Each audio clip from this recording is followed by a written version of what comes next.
What I'd like to do in this video now is actually walk us through the steps to first sort our data and then to estimate the t-value based on the t-value for life expectancy, which is the response variable, based though on the quartiles for smoking, which is the causal variable. And then actually we can also do the mean smoking and estimate the t-value for that, but I'll do that in a separate video tomorrow.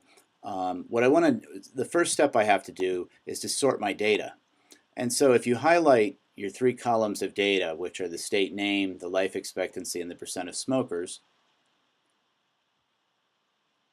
and then let's suppose that we had started out at home, and then you go to data, then you go to sort, then we're going to want to sort according to column D, which is the percent of smokers, the causal variable. And here I want to go from largest to smallest, so that Q1 is the heaviest smokers and Q4 are the lightest smokers. You could do it either way. What we expect is that the heavy smoking states will have the shortest life expectancies, and that the lighter smoking, the states where fewer people smoke, should have longer life expectancies. So let's just go ahead and sort our data. And what we see is that West Virginia and Kentucky and Arkansas, nearly 1 in 4 people smoke. We also see, more importantly, that the values steadily go down, starting at 26.7 in West Virginia. By the middle of the distribution in South Dakota, that's at 18.6% of the population. California, only 13% of people smoke, where taxes are very high on cigarettes. Utah, interestingly, is 9.7, and that's a reflection of the Mormon population, which does not smoke in general. So now our next step then is we want to start to sort of fill out what these data look like. So now that we have this, what we want to do is just copy and paste the lowest, the first quartile of smokers. So that would be from observations 3, and you can go to either 14 or 15. 14 it will give you 12 observations. 15 would give you 13 observations. It doesn't make a large difference, so I'm going to use 12, and I'll copy and paste them and just put them right over here. The second thing to do then is to take the last quartile, which, working backwards from 52, if we want 12 observations, we would start with Idaho. If we want 13 observations, we would start with Rhode Island. I'm going to keep it simple and just use 12 observations, but you would, again, if you highlight starting with Idaho, you highlight these 12, you copy those, and I made a space for them up here under state Q4, meaning the Q4 for smokers. I can paste those in there now. Okay. The next step then is we want to know the means and the standard deviations of our life expectancy and its standard deviation for that. So what we can do here is actually use a formula. And so if we go to the L3 column, and the formula we want to use in this case is the average,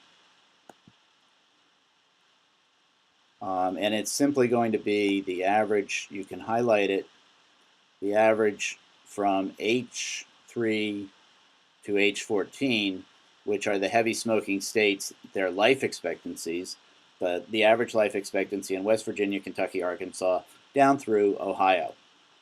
We don't have a number 2, we simply have a number 1. And so you can click Done or whatever your Excel sheet has for you, and you'll see it's 76.61. Then I want the standard deviation, and I'm going to do that in the M column right here.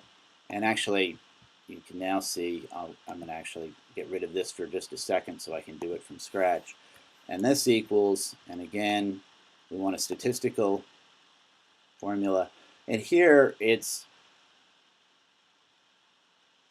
STD, and you'll notice this .P and .S. This is .p is for the population, .s is for the sample.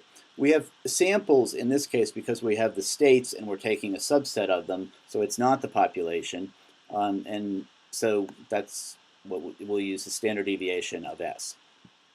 This is also, in a sense, a more a conservative way intellectually to go ahead and make the computation. It's the same states as we had before, and so we can be done with that. And there, our standard deviation is 1.15. Now we want to do the same two formulas for the Q4 smokers. So let's go ahead and just quickly do those, and we'll do that here. We'll do the average. And here we're going from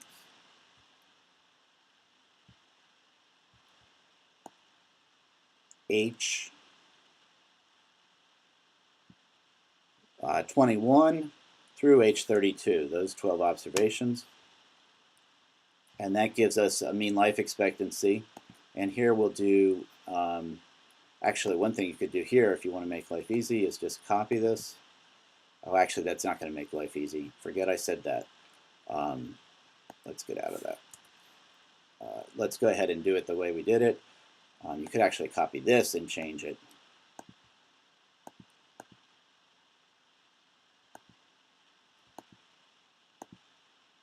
Of course, it gives you the exact same thing, so we have to change it to H or I. No, I'm sorry. Yes, H21 to H32.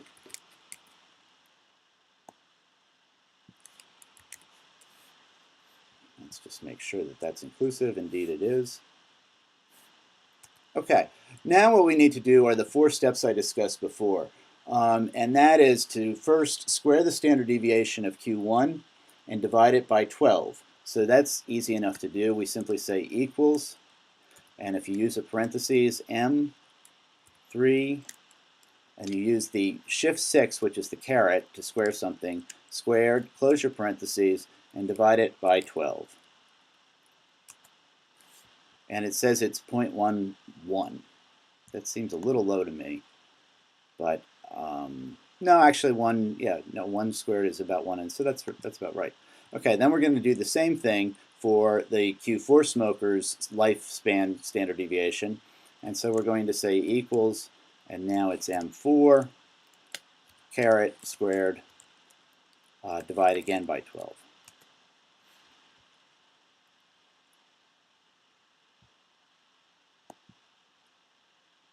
And that is, so for our next step, we simply want to add these two together. And so that would be L6 plus L8.